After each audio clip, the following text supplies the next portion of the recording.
सात कोशी की गोवर्धन को भगवान ने पूजन कराया, 56 प्रकार के व्यंजनों के द्वारा भोग लगाए और शाम की वेला में हमने खूब ठाकुर जी की ब्याह है ना, आज भी शादी है और कल भी शादी थी, कल तुलसी विवाह था और आज ठाकुर जी रुक्मिणी रमण भगवान बनेंगे। हाँ, तो कोई झांकी वगैरह अगर निकालना चाहे तो देख लेना, व्यवस्था अगर हो तो ठीक है। राधे राधे। तो भगवान ने जब गोवर्धन जी की पूजा कराया, लोगों ने पूछा ये गोवर्धन जी का ऐसा कौन से पुण्य है, केवल एक पहाड़ होकर पर्वत होकर भगवान से पूजे गए।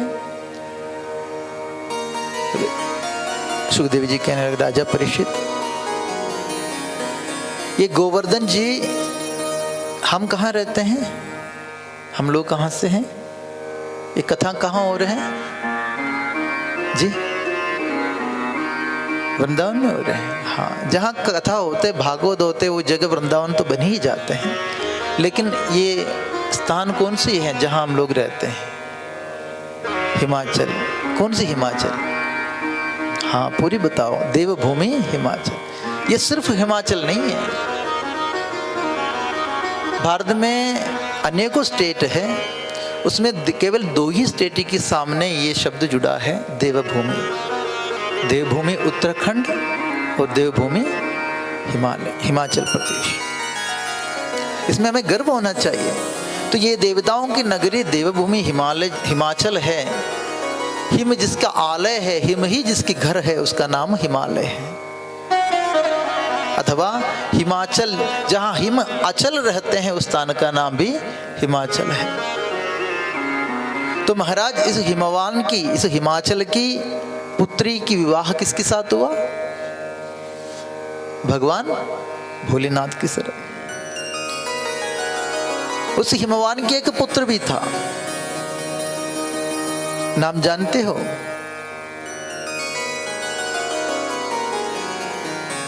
भगवान हिमवान के वैसे कई पुत्र हैं, क्योंकि पर्वत राज है और पर्वत की कई पुत्र हैं, कई शाखा प्रशाखा है। जम्मू कश्मीर से लेकर सिक्किम अरुणाचल प्रदेश तक ये हिमालय फैला हुआ है। तो इनकी अनेकों पुत्र पुत्रियां हैं, लेकिन परम तपस्विनी माता पार्वती तो उनकी सबसे श्रेष्ठ गौरी पुत्री मानी जाती है। लेकिन अनेकों पुत्र हैं, उस अनेकों पुत्रों में 2 पुत्र बड़े विशिष्ट हैं। एक भगवान राम की रामायण की कथा में आते हैं और एक भगवान श्री कृष्ण की कृष्ण कथा में आते हैं। राम कथा में कौन आते हैं? जब हनुमान जी लंका की ओर प्रस्थान कर रहे थे तो बीच में एक पर्वत आ गया, समुद्र से निकल कर आ गया और हनुमान जी से कहने लगा कि राम काज करने जा रहे हो तो थोड़ा सा विश्राम लेकर जाओ। हनुमान जी कहने लगा, राम काज कीने बिना मोहि कहाँ विश्राम। फिर भी उस व्यक्ति की, उस पर्वत की सम्मान रखने हेतु उन्होंने अपने चरणों से उसको स्पर्श किया और आगे छलांग लगा दी। और कौन थे? मैनाक पर्वत है। कहते हैं पहले पहाड़ों की, पर्वतों की भी पंख हुआ करते थे और इंद्र देवता ने सभी पहाड़ों की, पर्वतों की पंख काट दिए। क्यों? क्योंकि पर्वत जहां मन करे वहां उठकर चले जाते थे, तो सबके पंख काट दिए। तो मैनाक ने सोचा कि मैं अपनी पंख नहीं कटवाना चाहते, तो वो जाकर समुद्र के अंदर अभय ले लिया। तो आज भी कहते हैं मैनाक पर्वत के पास आज भी पंख विद्यमान है। तो ये हुआ राम कथा में। माता पार्वती की एक भाई राम कथा में भी अपना भाग दिया और कृष्ण कथा में माता पार्वती के एक भाई भोलेनाथ के एक साले साहब हैं। कौन है वो? हम किसकी कथा सुन रहे हैं? बोलो गिरिराज महाराज की। हम लोग गोवर्धन कहते हैं, लेकिन आप गोवर्धन में जाओगे वहां कोई भी भक्त गोवर्धन को गोवर्धन नहीं कहते, वो कहते हैं गिरिराज। क्या कहते हैं? गिरिराज। हाँ, ब्रज भाषा में कहते हैं गिरिराज। बोले गिरिराज महाराज की। अच्छा, कौन कौन गोवर्धन वृंदावन की दर्शन किया है, जरा हाथ ऊपर करें। बहुत सुंदर, बहुत सुंदर। और किसने किसने परिक्रमा किया है? 7 कोश की। वाह, बहुत अच्छी बात है। और कौन कौन वहां से पत्थर उठा के लेके आए हैं? कोई लाए? हाँ, लाना भी नहीं, इसलिए तो पूछा, क्योंकि गिरिराज जी को नहीं लाया जाता। तो ये गिरिराज कौन है? ये हिमवान का ही पुत्र है। तो ये वहां कैसे पहुंच गए? वृंदावन कैसे पहुंच गए? ब्रज में कैसे पहुंच गए? एक बार अगस्त्य ऋषि तपस्या करने हेतु हिमालय में आ गए। हिमालय में आकर हिमवान से कहने लगे कि महाराज, मुझे तपस्या करने के लिए कोई सुंदर शिखर का स्थान दो। मैं कुछ समय यहाँ उत्तराखंड में रहकर इस हिमाचल की शाखा में रहकर तपस्या करना चाहता हूँ। तो उन्होंने एक पर्वत को सुझाया, अपनी एक पुत्र जिसका नाम थे गोवर्धन, उसको बोला कि ये इस ऋषि को रहने के लिए आप स्थान दो। तो बड़े दिन तक अगस्त्य ऋषि यहाँ पर रहकर तपस्या किए। फिर अगस्त्य ऋषि के मन आया कि मैं दक्षिण भारत को जाऊंगा। हिमवान से कहने लगा, हिमवान मैं तो जा रहा हूँ दक्षिण भारत, लेकिन मैं सोचता हूँ कि ये पर्वत जहाँ पर मैं रहकर तपस्या किया, ये श्रृंग बहुत रमणीय लगा मुझे। तो मैं सोचता हूँ दक्षिण भारत में इतनी ऊंची ऊंची पहाड़ी नहीं है, और मुझे इस स्थान से बड़ा लगाव हो गया है। तो अगर आपकी आज्ञा हो तो मैं आपकी इस पुत्र को दक्षिण भारत ले जाऊं।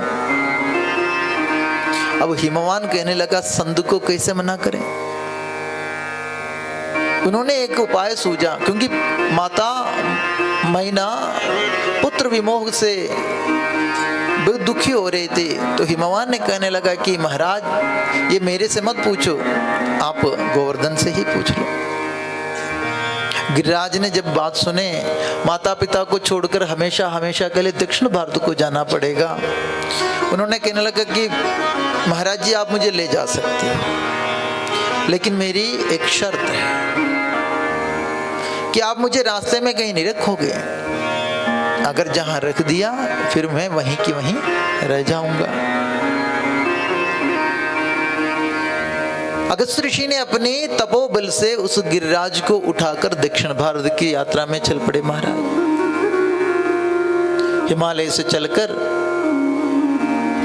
हरियाणा, दिल्ली होते हुए जब ब्रज क्षेत्र में पहुंच गए, ब्रज 84 कोश के भीतर पहुंच गए। आप जानते हो, गोवर्धन को जैसे कमल होते ना, कमल के बीच में जो कंद होते हैं, उसी प्रकार 84 कोश के बीचों बीच गोवर्धन है। जैसे कमल के कंद होते हैं, उसी प्रकार गोवर्धन पर्वत गिरिराज जो है इस पूरे 84 कोश के बीचों बीच स्थित है। जैसे ही उस ब्रज क्षेत्र के बीचों बीच पहुंच गया, गिरिराज जी ने समझ में आगे चलकर यहाँ पर ठाकुर जी की अवतार होगा, ठाकुर जी की सुंदर सुंदर लीलाएं होंगे। गिरिराज जी के मन में, गोवर्धन महाराज जी के मन में लालसा आ गई। सोचने लगा, काश यहीं रुक जाता तो मैं अपनी कन्हैया की, अपने आराध्य देव की, अपनी प्रियतम की उन दिव्य लीलाओं का आस्वादन करेंगे और उसमें भागीदार बनने का अवसर भी प्राप्त होंगे। तो जानबूझकर गोवर्धन जी ने अपने वजन बढ़ाना शुरू कर दिया। महाराज जैसे जैसे वजन बढ़ाए, अगस्त्य ऋषि को थकावट महसूस हुई, तो उन्होंने एक तरफ गिरिराज को रखा, क्योंकि आप जब गोवर्धन जाएंगे ना, गोवर्धन के आसपास में कोई भी पहाड़ी नहीं है, दूर दूर तक कोई पहाड़ी नहीं है। कम से कम गोवर्धन से 7 कोश दूर तक कोई पहाड़ी नहीं है। तो आप सोचेंगे इतना, क्योंकि पहाड़ी जब होते हैं, एक श्रृंग के बाद दूसरे श्रृंग, तीसरे श्रृंग है ना, एक धार के बाद दूसरे धार, कोई चूड़धार है, कोई नवराधार है, कोई दूसरी धार है ना, लेकिन उसके आसपास में कोई भी धार नहीं है। उसकी वजह से मतलब क्या है कि जो अकेले पर्वत थे वहां। गिरिराज की बात, अगर कोई नजदीक में कोई शिखर है, श्रृंग है, तो वो है बरसाना अथवा नंदगांव में। तो महाराज गिरिराज ने अपने वजन बढ़ाया, अगस्त ऋषि को मजबूरन उनको नीचे रखना पड़ा और थोड़ा सा विश्राम किया और वापस गए। गिरिराज से कहने लगा छोड़ो भाई चलते हैं। प्रेम से बोलो जय जय श्री।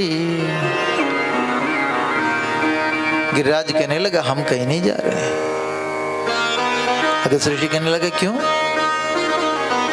बोला नहीं, आपने हमको रख दिया, अब हमारे शर्त के हिसाब से अब तो हम कहीं जाने वाले नहीं। अगस्त ऋषि ध्यान लगाकर देखा तो समझ में आ गए गिरिराज जी को ठाकुर जी की लीला के दर्शन करने का लालसा है, लेकिन उसके लिए इसने मेरे साथ कपट किया, अपनी वजन बढ़ाया।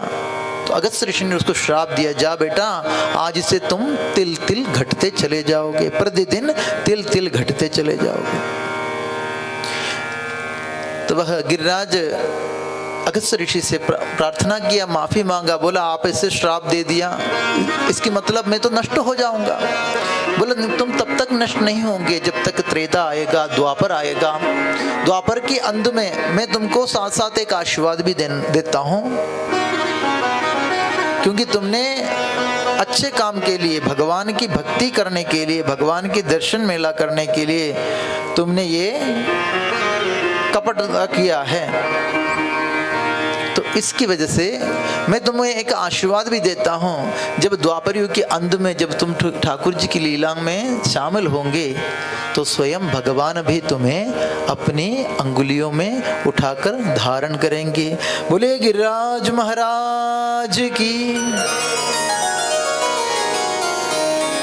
तो कहने लगा राजन, परीक्षित पूछने लगे कि गुरुदेव भगवान ने गिरिराज जी को सिर पर धारण किया, हथेली में उठाया, 7 साल की कन्हैया और इतनी बड़े पर्वत को कैसे उठाया और क्यों उठाना पड़ा, ये कथा हमें विस्तार पूर्वक कहने की कष्ट करें।